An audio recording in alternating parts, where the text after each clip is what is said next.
السلام علیکم۔ 5 خواب جو عورت بھی دیکھ لے وہ اللہ کے قریب ہوتی ہے، یا ان میں سے ایک خواب بھی دیکھ لے تو وہ دنیا میں خوش ہو جاتی ہے، کیونکہ وہ پکی جنت میں جائے گی۔ اللہ تعالیٰ نے فرمایا، بسم اللہ الرحمن الرحیم۔ محترم ناظرین کرام، آج ہم اس ویڈیو میں آپ سے ایسے خوابوں کے بارے میں ذکر کریں گے جس اللہ کے بندے یا بندی کو یہ خواب آ جائیں تو سمجھ لیں کہ وہ اللہ کے بہت قریب ہو چکے ہیں اور اللہ تعالیٰ نے ان کو منتخب کر لیا ہے۔ یہ اللہ کے نیک بندے ہونے کی دلیل ہوگی۔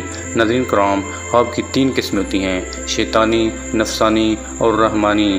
سب سے پہلے تو آپ کو اس بات کا علم ہونا چاہیے کہ ان 3 خوابوں کی جو قسمیں ہیں ان کا معنی کیا ہے، ان کا مقصد کیا ہے اور یہ کن لوگوں کو آتے ہیں۔ یہاں پر آگے چلنے سے پہلے ایک بات ضروری آپ کو بتاتے چلیں کہ اللہ نے جب ہمارے پیارے نبی حضرت محمد صلی اللہ علیہ وسلم کو نبوت عطا فرمائی تو اس امت کو اللہ رب العزت کی جانب سے نبوت میں سے 46واں حصہ یعنی سچے خواب امت کو عطا فرمائے۔ سچے خواب اللہ کی جانب سے ایک تحفہ ہے اور یہ تحفہ امت محمد صلی اللہ علیہ وسلم کو ملا ہے۔ اس سے پہلے بھی حضرت یوسف علیہ السلام کو خواب آیا، وہ بھی اللہ کے پیغمبر تھے۔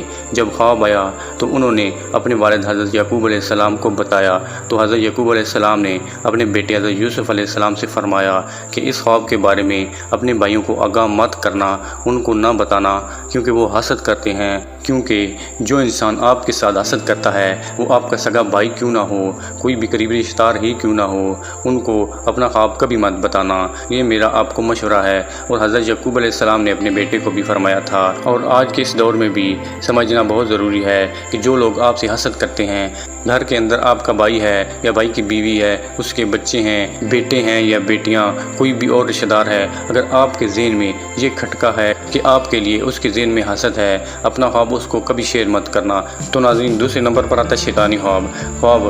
ناظرین، شیطانی خواب وہ خواب ہے جو کافی لوگوں کو آتے ہیں جن کو دنیا کے اندر اللہ سے محبت نہیں ہوتی، اپنے نبی حضرت محمد صلی اللہ علیہ وسلم سے محبت نہیں ہوتی، وہ دنیا کے پیچھے لگا رہتا ہے، نہ وہ نمازی ہوتا ہے، نہ قرآن کو سمجھتا ہے اور نہ ہی دین کا اس کو کوئی علم ہوتا ہے، اپنی ساری عمر موج مستی میں اور ظلم پرستی میں گزار دیتا ہے۔ اس قسم کے جو لوگ ہوتے ہیں ان کو جو خواب آتے ہیں وہ شیطانی خواب ہوتے ہیں۔ تو اگلے نمبر پر آتا ہے نفسانی خواب۔ یہ ایسے لوگوں کو خواب آتے ہیں جو اپنے کام میں بہت زیادہ توجہ دینے لگ جاتے ہیں اور سوچنے لگ جاتے ہیں کہ یہ کام میں کیسے کروں یا اب کیسے کروں، تو اس کے ذہن کے اندر ایسے ہی سارا دن باتیں چلتی رہتی ہیں۔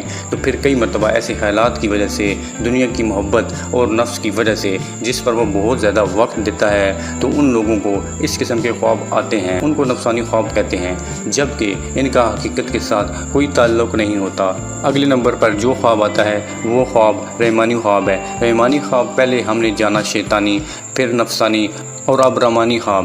تو جان لیجئے کہ رحمانی خواب صرف ان لوگوں کو آتے ہیں جو اللہ تعالیٰ کے بہت نزدیک ہوتے ہیں، جو نماز کا اہتمام کرتے ہیں، یعنی جو لوگ اچھے ہوتے ہیں، غریبوں کی مدد کرنے والے ہوتے ہیں، جھوٹ نہیں بولتے، جو اللہ کے نیک بندے ہوتے ہیں۔ اگر ان کو یہ خواب آئے فجر کی اذان سے پہلے اور رات کے نصف حصے کے بعد تو وہ حقیقت ہوتا ہے، سچا خواب ہوتا ہے۔ یہ کہنا زیادہ مناسب ہوگا کہ جو خواب صبح صادق سے پہلے آتے ہیں وہ اللہ کے نیک بندوں کو آتے ہیں۔ سچ میں اگر کوئی نیک بندہ یا بندی ہو تو اس کو یہ خواب آتے ہیں اور یہ اللہ کے قریب ہونے کی نشانیاں ہیں۔